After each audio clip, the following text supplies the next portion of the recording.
So how's quarantine life been for you guys?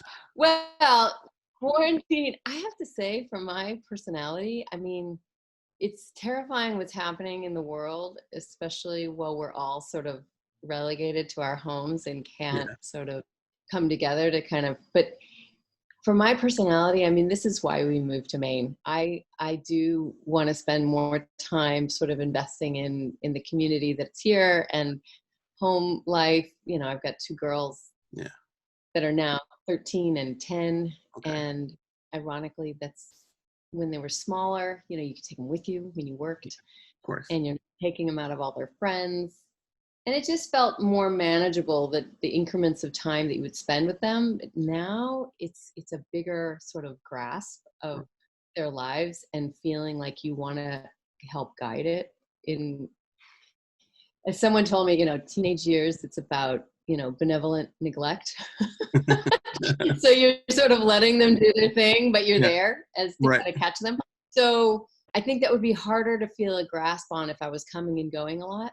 right, So I've felt very fortunate that we've been able to sort of I've been able to work here on projects that I want to do. And right. then of course this happened. So we're all staying put and sort of reassessing, like, how do we want to go forward during this? I Yeah, think it's possible, and I think everyone will come out of it with a new set of skills on how to move through the world and to sort of take care of it while you engage in it. I yeah, mean, it just makes everybody much more aware. right. No, uh, I yeah. totally agree. I just hope that it's not like a few months and then after that everyone goes back to the way it was before, you know? No, I know. I heard some report. I lived in Italy for a year Okay. after my senior of college, and I had this incredible fascination with Italian lifestyle, and I just thought, oh, I'm Yeah, going to be Italian, right?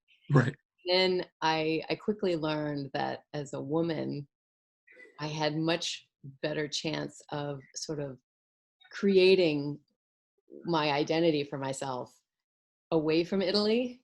And I don't think I'm going to get in trouble saying this, but I saw that the Italians were very entrenched in their history, right, and like they had an expression, non si fa, like one just doesn't do that. yeah, And I was always like, well, what if we did this?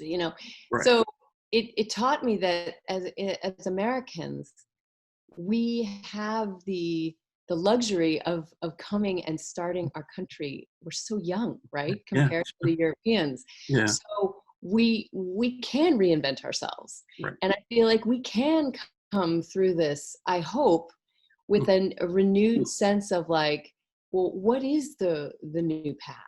yeah, I hope, I really do hope, and I do feel like there are a lot of great minds out there starting to talk about it and think like that. I mean, I certainly have a renewed respect for what it is to create your community and then the ripple effect out. right, It's about starting small, small, and mhm, then it's sort of growing from there. So I'm hoping to create something like that. We both are here in Maine. Is yeah, that better framing? that's better. Um, with the community of people that we're getting to know here, there's just so many skill sets Right, that are here that I can't wait to sort of engage in more. yeah, and it's good because you have nothing else to do, but you kind of, you know, reignite, the skill sets or, create new ones. That's one of the, the beauties of this time, and, my wife and I are both fortunate that we're able to work from home now, and Yeah. which is great, and, having the kids here, it's How being old are your and kids? 15, 10, and 9 months. Oh my goodness. Yeah, Wow. You have a spread, Noel. yeah, Well, that's you can teach me then. Oh my yeah, goodness. What yeah. are the genders? It, Is the how old is boy is 15, and then a 10-year-old girl, and then a 9-month-old boy.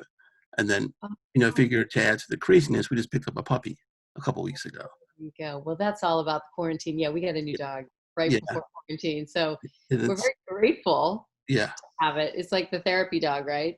And Uh, everyone will be there to help you with the potty training. I But know. yeah, that's a lot. 9-month-old and a puppy. Yeah, and the 9-month-old, he's a breeze right now.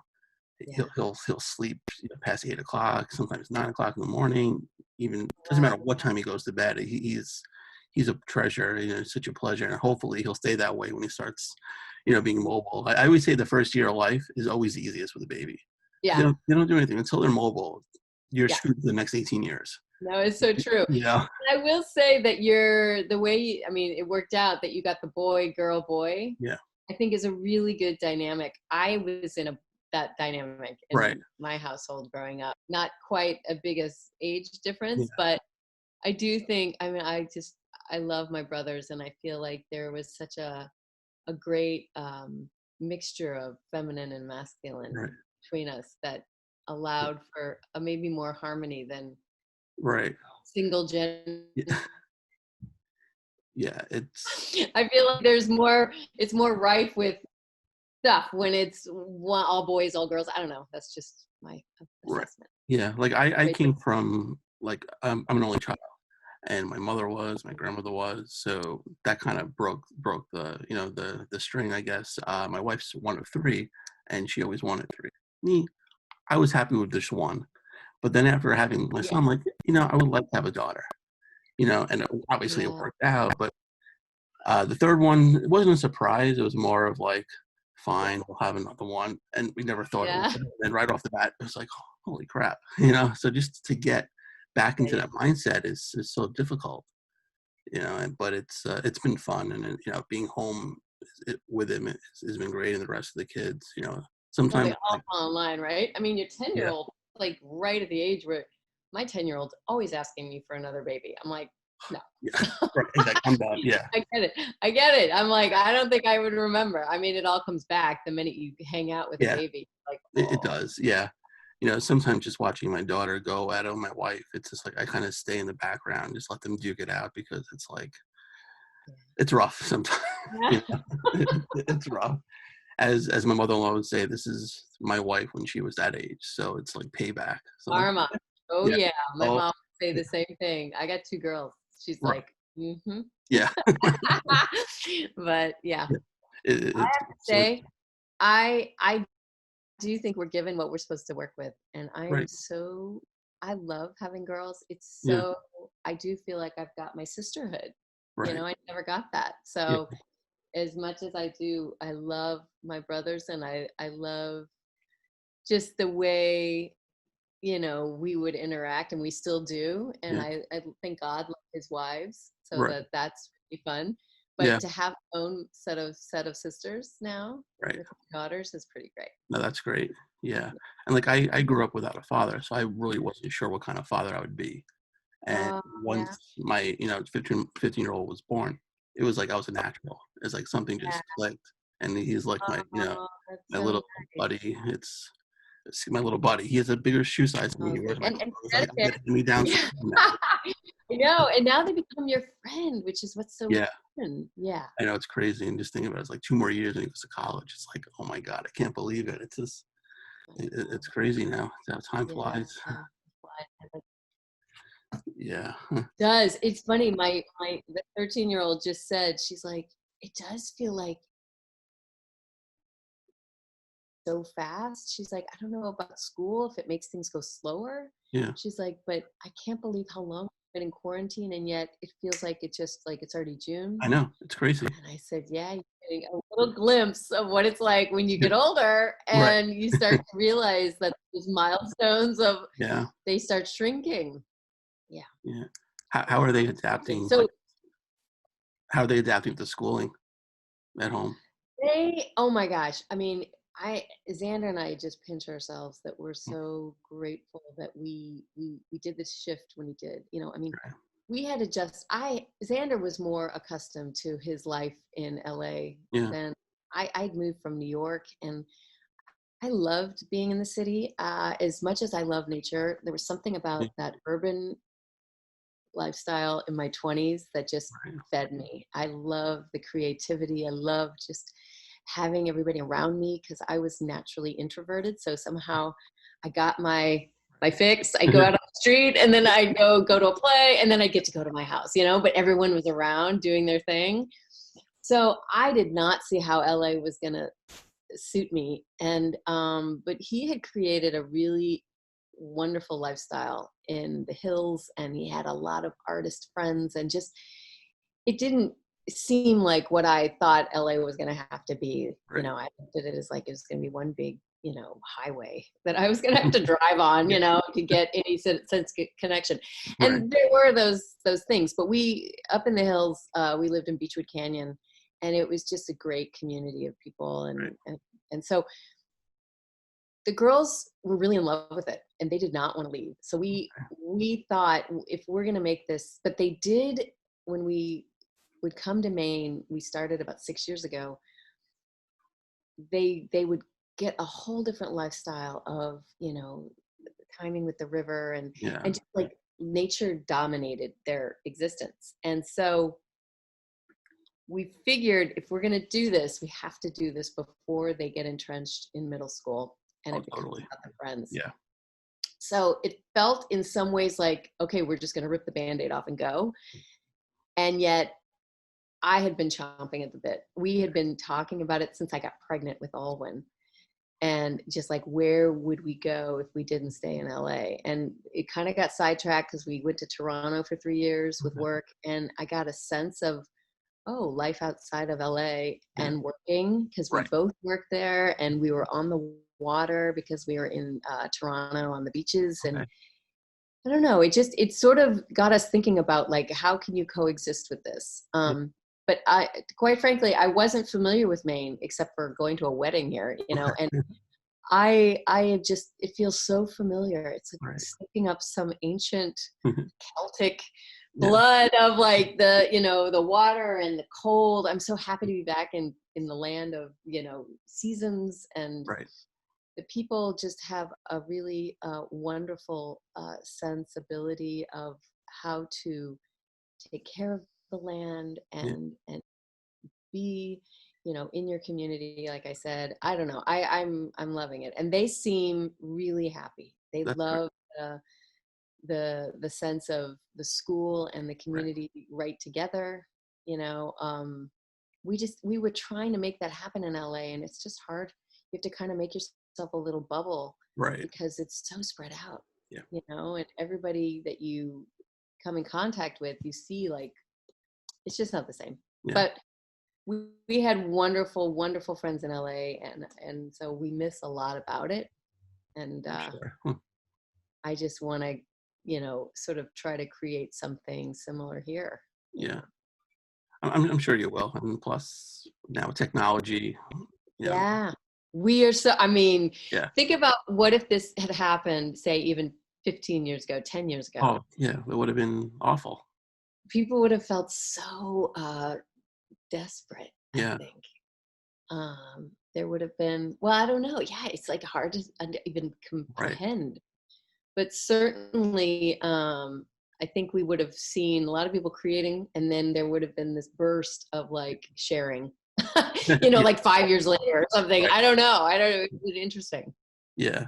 And certainly been a boom on the amount of babies being born. Oh, yeah. No, I'm sure. I mean, I just feel for, Xander and I do feel so lucky and grateful that we can stay at home. I thank every day the people that do go out and make it so that everything still runs. And pray for their safety, and just hope that the country gets its act together in terms of, Let's hope. handle this crisis. Because I know. Well, let's hope.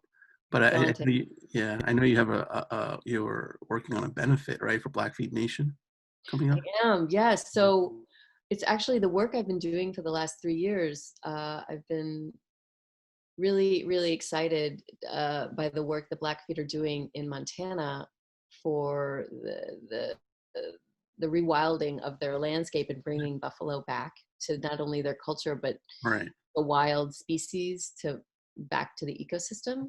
So it's a project that I've been, for 3 years, sort of going and trying to sort of map the trajectory of how they've tried to get this done. and learned so much about how everyone can, do that within their own communities. And there's great work being done in a lot of places, but for the Blackfeet, the buffalo were almost, wiped out. Right. And I feel like the return of the buffalo is very significant for them in so many ways, and it would give them a sense of not only their culture and a spiritual return, but it would help just in every way in their lifestyle. And right now, with the COVID-19 affecting their communities so harshly, we're releasing, part of our project in hopes to spark a conversation with how people can help each other and hopefully donate to, the healthcare facilities or people that are in need, that because they have such limited resources out there, as so many of the Native American How could communities do yeah. on the outskirts. So there'll be a link. It's the date was supposed to be next week, Right. but because of scheduling, they've changed it now to June 10th. So Okay. I'll have it on my Instagram, Okay. Sarah Clarke, where to tune in and how they can participate and tune in. Perfect. And I'll promote it as well, so, for you. Yeah. How did you get involved in this?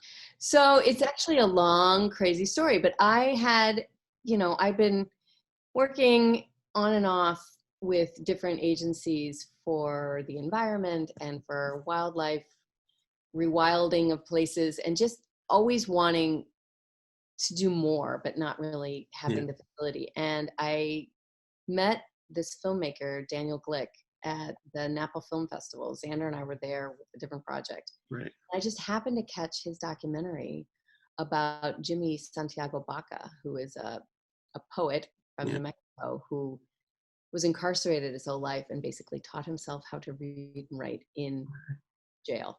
It's a beautiful, beautiful story. But what it showed me was Daniel, with so little funding, was able to tell this story. And also the transformation that happened with this man all by himself. And it moved me so much that I went up after and talked with him, and he knew Xander and I from our work, and was really wanting to, talk more about projects and wanted to do something with us. And we kept saying, oh yeah, but we were in Maine, we were all over the place, until he said, well, in the meantime, I've just finished this short documentary about the Badger Two Medicine, and it was with the Blackfeet, about their sacred land. Okay. And I said, you know what? I want to do something like this. I've been wanting to get on board with something like this, but I didn't know how to start. If you have any other projects like this, I would want to help. Right. And so then he said, actually, I have a story about the buffalo that I'm interested in telling. So that just started from there. And I went out to visit, and I saw what they were doing and said, yes, I want to do this. So it started there, and it became a steep learning curve for me in terms of documentary, storytelling. But it's been great, and I'm very excited by it. We've written a narrative script with the Blackfeet, based on the work we've done, and then we have a 6-part television series that we want to do about the progress of their Ini initiative, which is Ini means buffalo. So that's how it started. Oh, that's great. I hope it all works out. I'm looking forward to seeing that. Thank you. Yeah, I'll keep you abreast of it. Yes, definitely. Actually, we did a short called Aniskum, which aired on PBS, and it's been nominated for 3 Emmys, which we're very, very thrilled about. Daniel Glick and Zane Glampett, who shot it, and it's sort of a precursor to the bigger story, but it aired on PBS, and hopefully will air again. Oh, that'd be great. I'll have to take a look. The link. Yeah, appreciate it. Yeah, definitely. Okay. Yeah. Do you think now, like, it's such a great time for documentaries, since you have like all the GoFundMe and all the crowdsourcing? to get your project funded. It's a great time for that now. I do. I feel like documentary filmmaking is having such a boom because people really are saying, hey, this story is Yeah. happening right here. Right. And everybody wants to know. And you can shoot it in a way now that Yeah. people can have access to it. Right. But I also feel like, too, with all the bullshit that's out there in the news, like we just don't know what to believe anymore, I right? know. So Yeah. I don't know. I feel like people are like, give me a real story. Yeah. I mean, fantasy, there's a place for it for sure. Right. And don't get me wrong, I love a good story. But I think more and more people are like, I'm feeling these things, and I'm seeing such compelling stories right here that I think people want to know about them. I don't know. That's just my take on it. No, I agree. I've worked in news, in sports, and for years. And one place I worked for 2 months, you can, I'm not going to say the name, but you can imagine where it was. They kind of go to the right side. Let's be, Uh-huh. and yeah, the amount of bullshit, and you have to half the people, I would say, actually more than 3/4 of the people there laugh at it. And Yeah. can't believe we're putting this on the air. It's a joke. I had to Yeah. get out, and I ended up Yeah. working For you. for Al Jazeera America, and Oh, wow. for like it lasted 3 years. It was a short time. It was so much fun, but when I was approached by it, I was like, all I knew was Osama bin Laden sent the tape there. That's really all I knew. Right. So let me do some research, and I'm sure that was a great platform for 24 years. But other than that, it's like, let me do some research, and I did a lot. I'm like, wow, it's basically reporting news. It's not Yeah. blaming left, blaming right. It's just reporting the news, and that's it. So then I'm like, this is great, and I don't think that America was ready for that.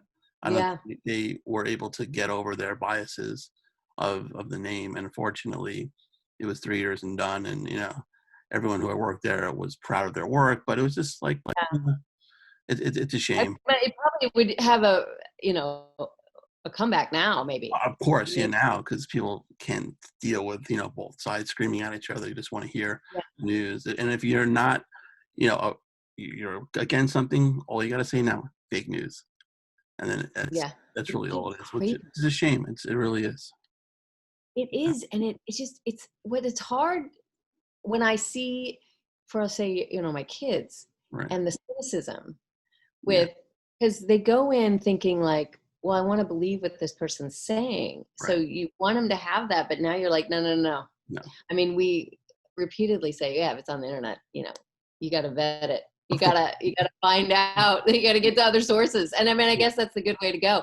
I Right. was the most gullible, and still can be one of the most gullible people if Right.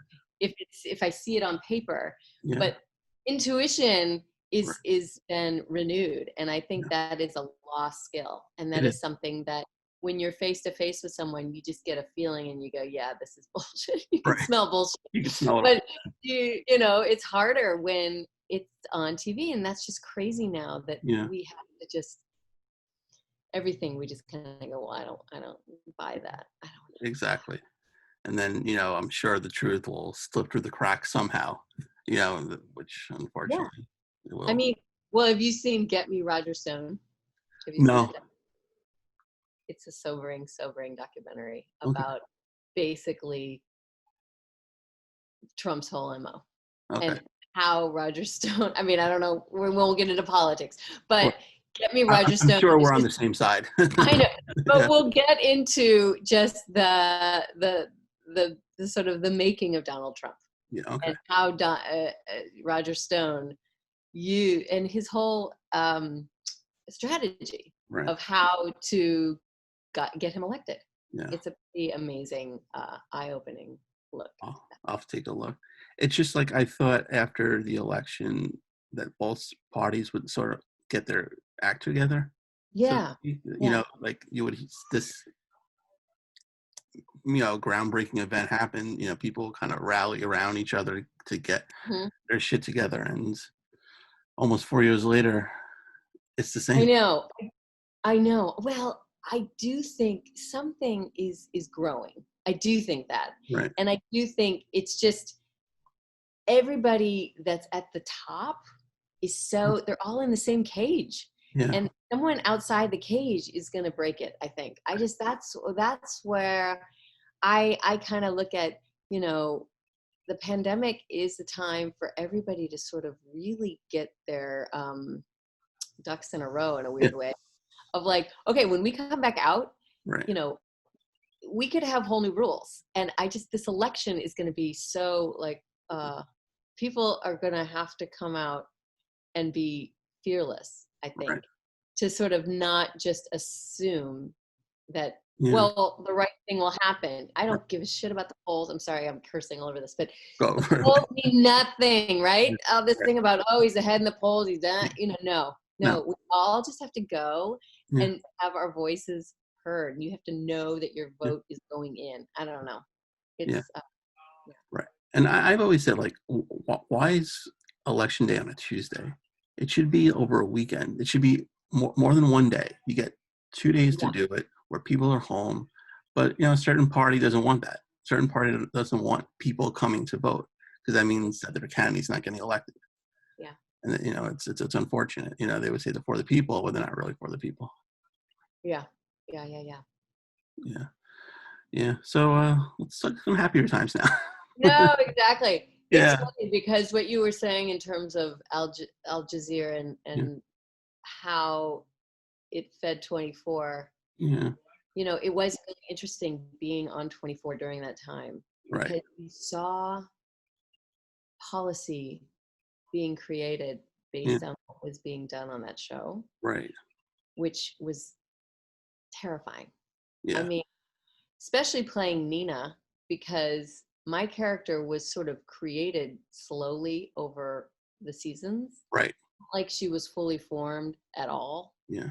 And they freely admit that. I think because they were sort of letting it be organic based on the world that was unfolding as it was happening.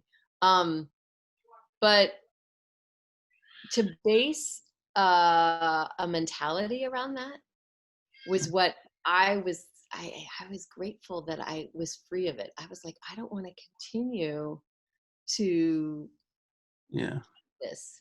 Right. But it just sort of had a life of its own, and it was weird to watch. Right.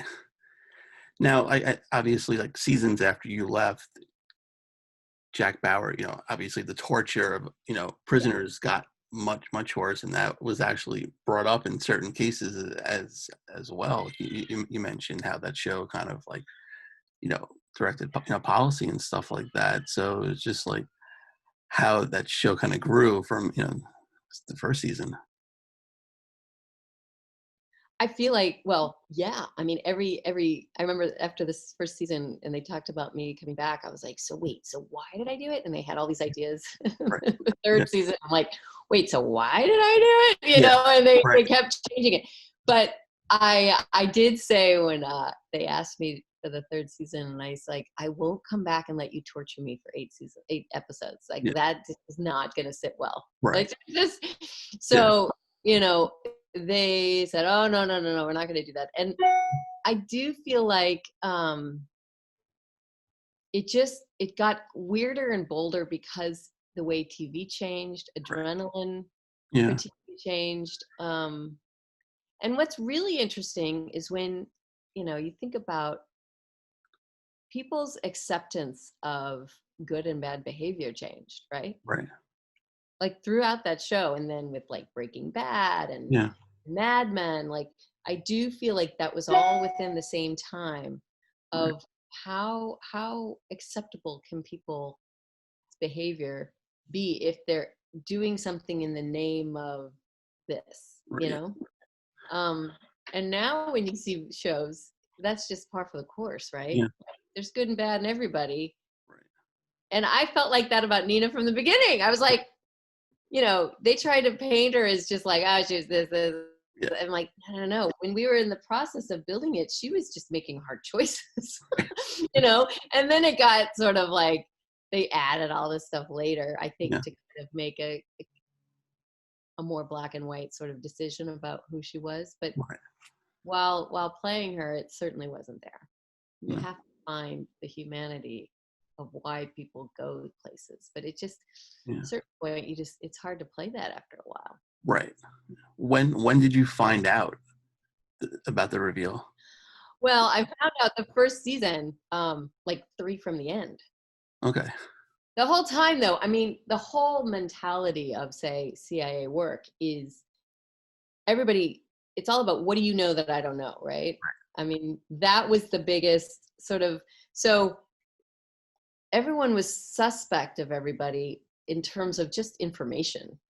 I mean, whether they killed somebody or not, wasn't always like the final thought. It just was like, well, wait, what information, what meeting were you in and that I wasn't in, and how do you know about this? And so it felt very tame. Yeah. And then when they heighten the stakes of like, well, this is what she needs to do to get or to be safe. I mean, killing Terry, that was always a big mystery. Did I do it? Did I not do it? They wouldn't even tell me. Right. They shot me. They filmed me shooting her. Right. And they said, "Oh, we're going to film some other people shooting her." Kind of like Who Shot JR, right? Right. No one gets to know. And I remember at the time, I mean, Leslie Hope was hysterical because she was so annoyed by her character. By the last, she even said she came in, and when I mean, it's so long ago now, but I do remember something of her coming in being like, "Where's Jack?" And she's like, "Shoot me now, just shoot me." Right. She's like, "I'd shoot me," but I was no, she was very funny. But like I just remember at the time, Nina was put into she was put into a corner, like she was set up. Yeah. And then it just bad choice. Yeah. Yeah, because they only originally picked up the 13 episodes, right? And then they had to feverishly write for the rest of the season. So I guess that's what brought in Terry's amnesia and that whole story. Oh, yeah. I mean, let's face it, they needed a few more women writers.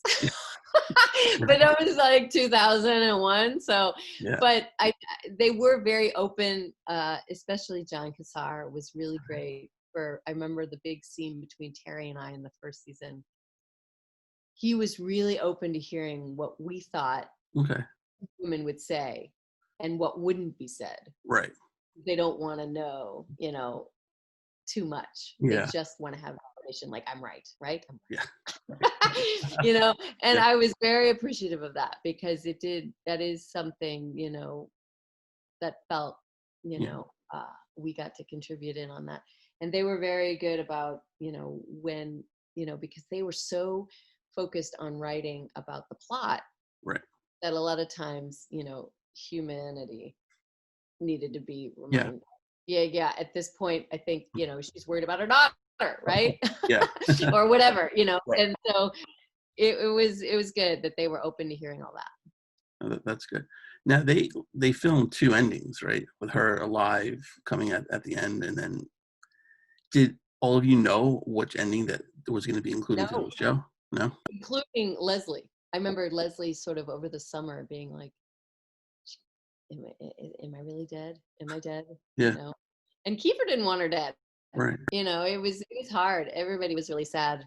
That was the first, I mean, that whole first season, everyone was like, is it going to be me? You keep turning the page. Yeah. And certainly I thought, oh, great. Now that I've killed her, because it was before they really trusted that they could show the other side. Right. Like, I think if they made that show now, they would have expanded Nina's story even more. Yeah. To kind of get into like what's going on. And it would have been, I remember at the time too, really being excited that they were going to give me an interesting backstory, but it was complicated. They had so many pieces that they had to keep it vague for a while. Right. In fact, I know the 3rd season, they thought about letting me get away. Okay. And somehow miraculously with the thing in my neck, killing everybody and leaving and like escaping again. Yeah. And I think it was like, no, Kiefer's Jack's not that bad. Yeah. Exactly. Jack doesn't let her get away. Yeah. So I remember at the time, like, that would have been a little too like superhero-ish. Yeah. But no, it was, I mean, for the time, what they were juggling, all the different moving parts, Right. It's kind of amazing that they were able to keep that momentum Mhm. going as long as they did. And I think they really learned from what was happening in the world. Right. Yeah, because the pilot had that big plane explosion, and they didn't want to obviously. I think they delayed the pilot because of 9/11. Well, they took out the actual visual Right. of the plane exploding. They wanted to be sensitive. I Yeah. mean, it was such a surreal time to go to Right. set and know that what we were filming felt so shallow, Yeah. yet it was right on topic. Right. But it just felt like, no, we need to tune into what's happening. We Yeah. can't be, creating this right now.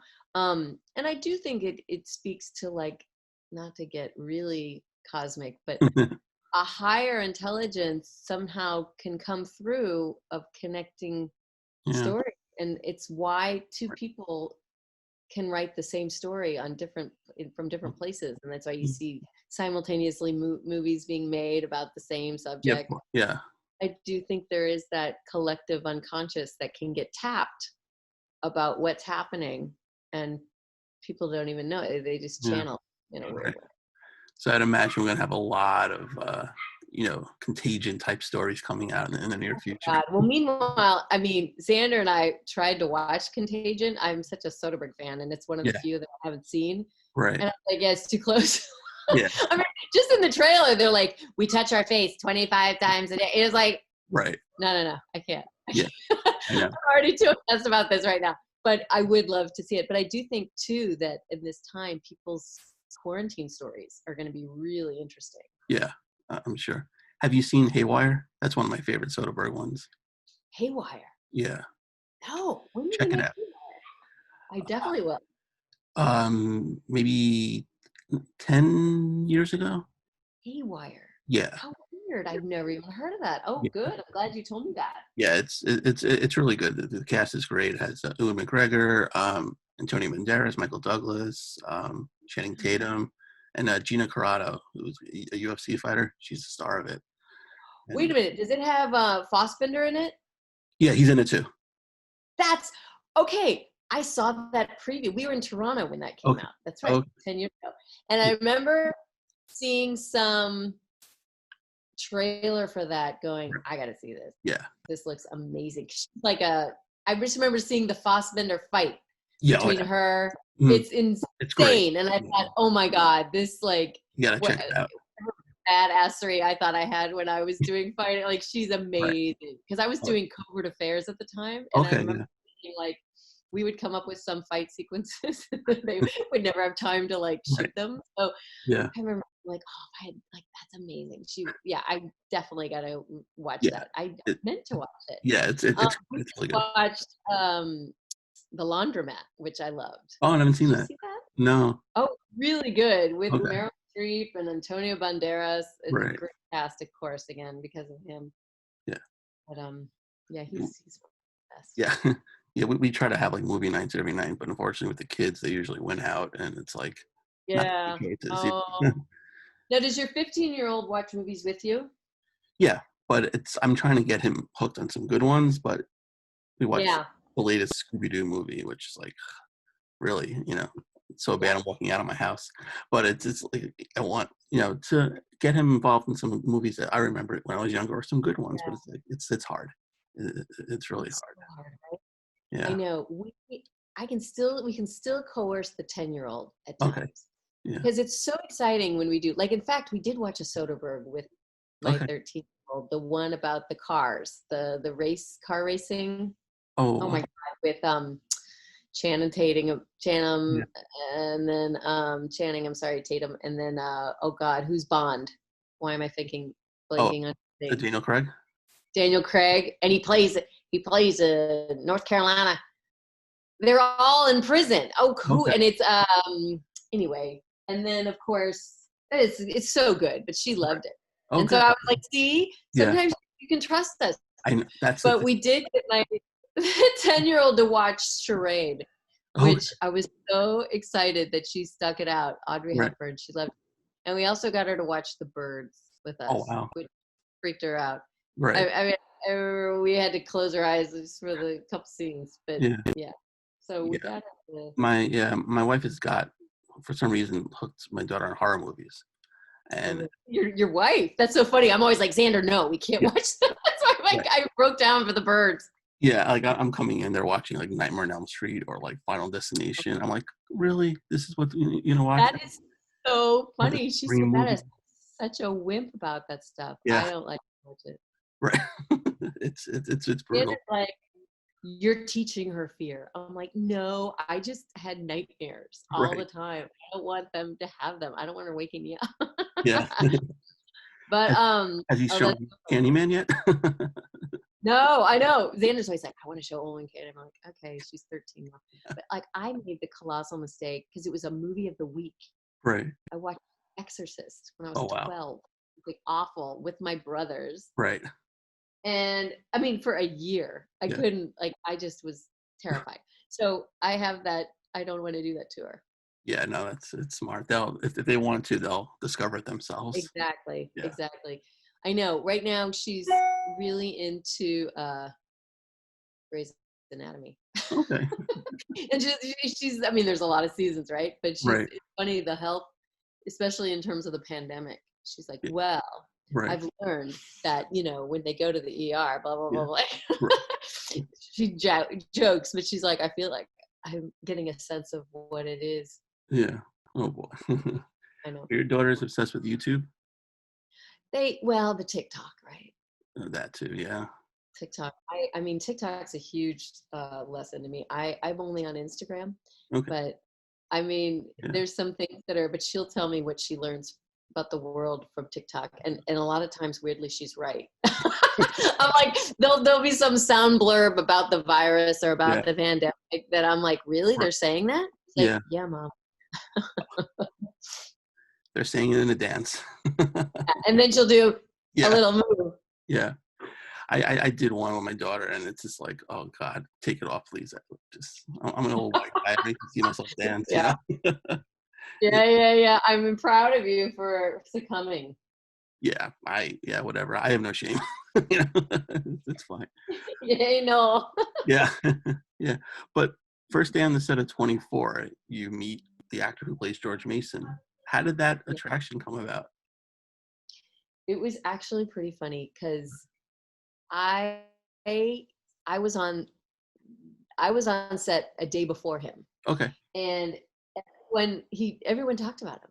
Everyone was like, oh, in the makeup trailer, they were like, oh, blah, blah, blah. I couldn't hear the name, but just who plays George Mason. Do you know him?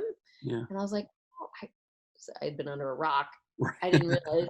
I realized after, I did know who he was, of course, because I'd seen a million things he'd been in, but I didn't know him. So anyway, he's cute.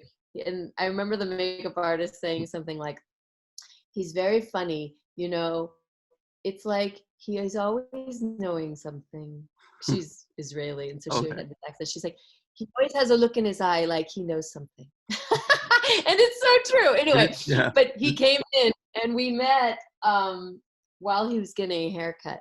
Okay. And he had this crazy little robe on. It made him look like a little wizard. Like all these like stars. And I remember thinking like, wow, he's really funny. He's really everybody knows him. He kind of, and then I started doing some research about him and realized how the things that I had seen him in. Right. But it you know what it was? It was because I was so displaced and it was such a whirlwind, my casting, because they called me about it.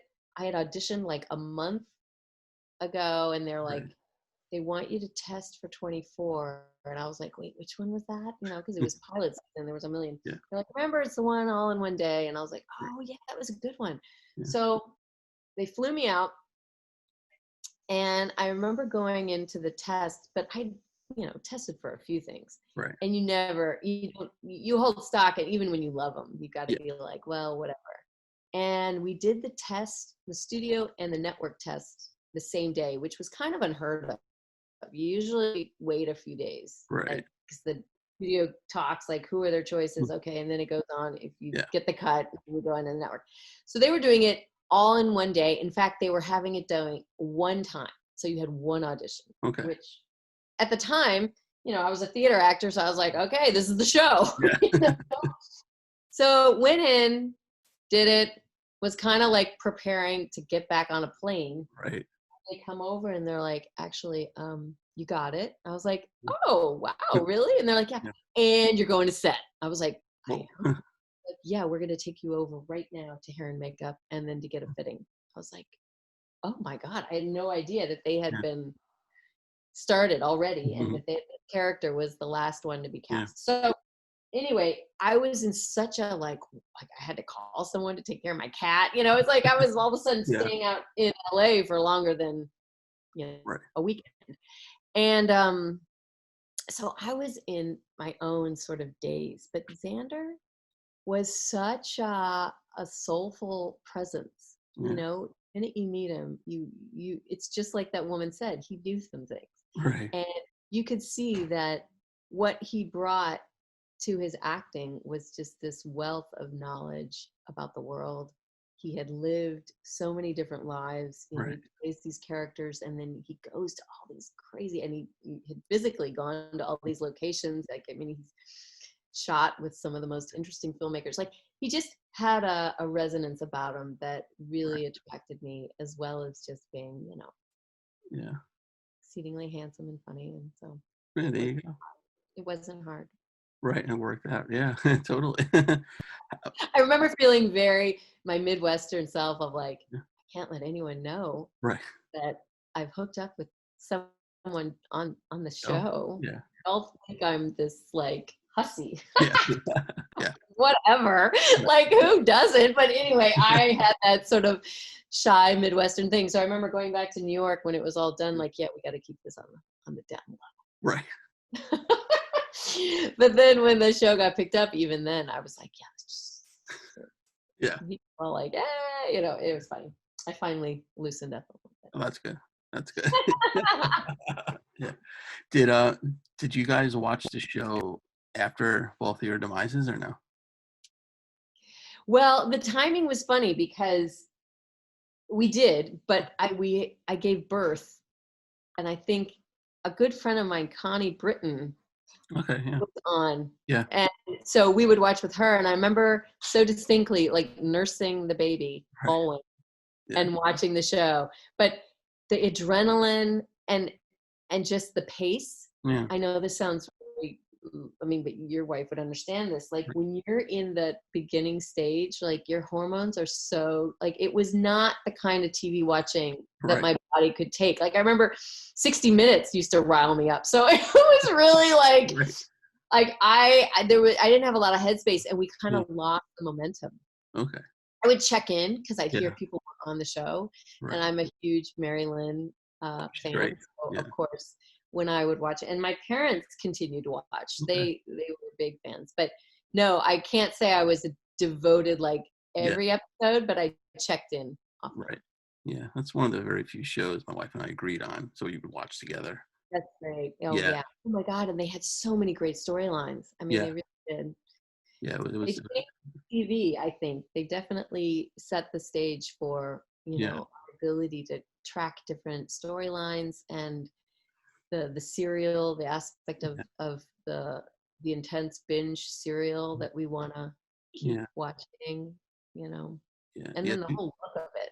Yeah, the two things like you mentioned before about, people looking and like being suspicious of everything. You always had to look over the computer or looking on the phone. Like Carlos was great at that. Yep. He had that. But then every time Jack would always say, "When this is over, I'll explain it to you." Meaning they're not picking up that storyline anymore. It's like that's how it ended. Let's move on to something else. I swear to you, when this is over, well, I'll explain everything. What? Nope. Either you're dying, Nope. we're not picking this up anymore. That's very funny. Yeah. No, I do feel like too, what it did create, they were because of the intimacy of the time, Yeah. they did make it so that everybody was there supporting each other off camera, which Okay. I think was very helpful in Right. creating the immediacy, because you weren't sort of acting in a vacuum. You Right. had the person on the line with you or on the Yeah. phone, and that seems like, oh yeah, of course now, but Right. back then that was very Yeah. new. Right. And the job security of the CTU director. I mean, that's brutal. I mean, Oh my God. Oh my you God. have that job, you're lasting a couple hours. Totally. You're Yeah, not safe, especially if they're going to go put you in the field. yeah, exactly. With Jack, you're done. Yeah. But I didn't mention before the interview, the booth at the end, which both of you and Xander were on, and you mentioned just him looking with the knowledge that was like a perfect role for him. Oh my God. It really Was was. great for him. I Yeah, mean, and he has a few more for him that could stoke and mine that in him. He has, but you're right. What was so great about that was the collection of characters that he's played could all sort of circulate right. through his face at different times. And Yeah, what was really interesting is how much he reflected back who was in front of him, right. and changed his whole demeanor based on who he was talking to, Yeah, uh, and his character, which I thought was really great. Um, yeah. but And it was such an interesting story. I loved that. yeah, it was really a fascinating show. It was very simple. It was. I Yeah, know.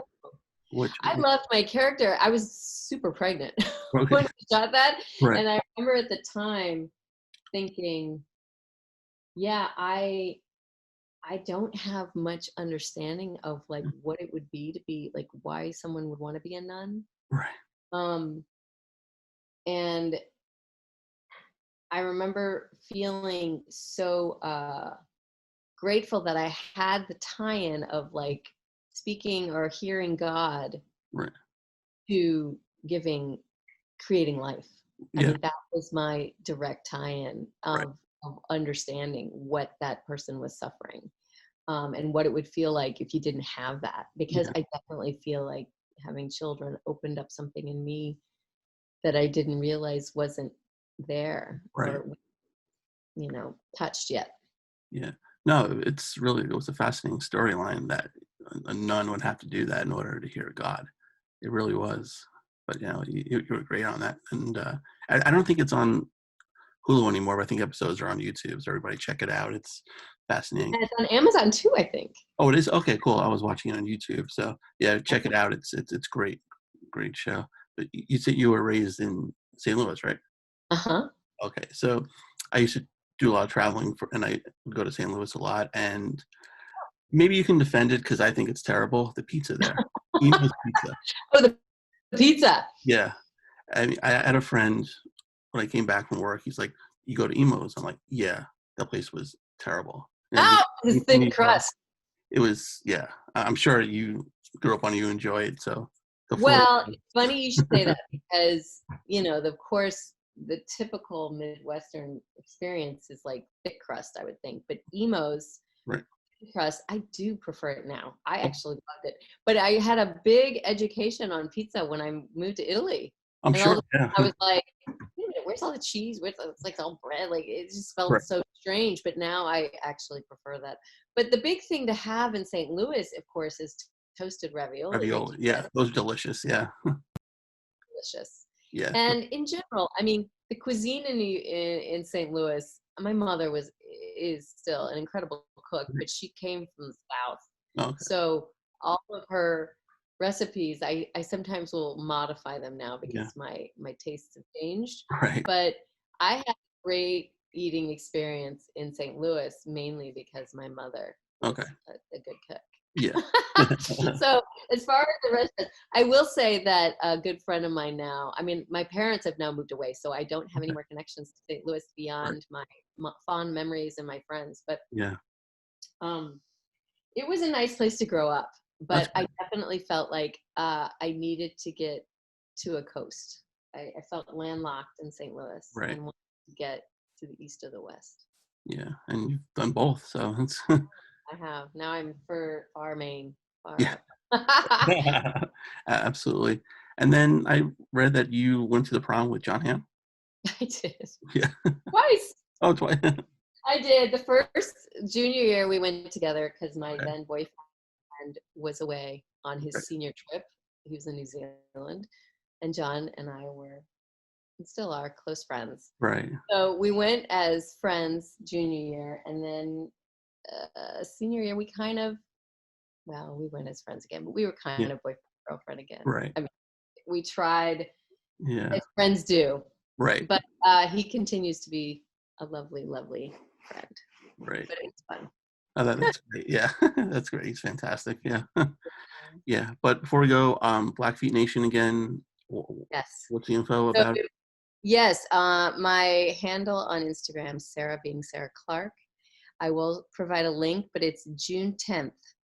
And there'll be a showing of the 9-minute short that we had on PBS called Aniskum, as well as a panel with tribal members, as well as people from the WCS, the Wildlife Conservation Society, all talking about the efforts to bring buffalo back and the rewilding in general of the landscape, the Great Plains with the buffalo.